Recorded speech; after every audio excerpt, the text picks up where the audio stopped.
Pour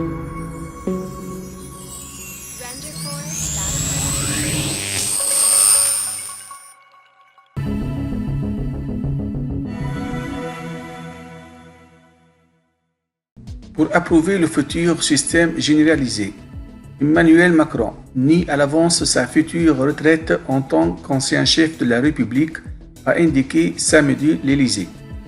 Le chef de l'État, qui a fêté ses 42 ans ce samedi, a également choisi de ne pas siéger plus tard au Conseil constitutionnel, dont les anciens précédents sont des particuliers par l'idéal pour toujours, avec un salaire de 13 500 €.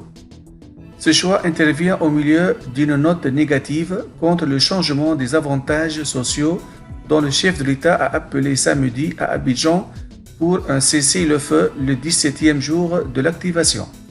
Pourtant, selon l'Élysée Palace, il n'y a aucune envie de montrer, juste un désir de cohérence concernant Emmanuel Macron.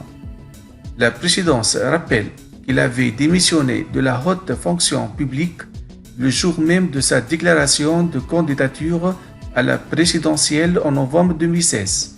Emmanuel Macron sera ainsi le principal président à renoncer à l'avantage de la loi du 3 avril 1955. Selon ce contenu, les anciens chefs d'État se voient verser à vie, dès leur départ de l'Élysée, une pensée équivalente au salaire de conseiller d'État, soit 6 220 € brut mensuel, soit environ 5 200 € net. Cette somme ne dépend d'aucune condition d'âge, de la durée du mandat ou de la limite de salaire. Il a conclu qu'il ne ferait pas de différence cette loi dans le moment présent en 2022 ou 2027 en cas de mandat ultérieur, a indiqué l'Élysée. À la place, un nouveau système sera créé dans le cadre du futur régime universel par points pour les pensées des chefs de l'État.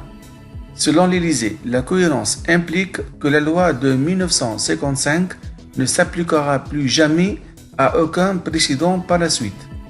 Le choix de ne pas siéger au Conseil constitutionnel découle en outre d'une prise de conscience spécifique, car la mesure apparaît dans le projet de changement établi qui n'a pas encore été retenu.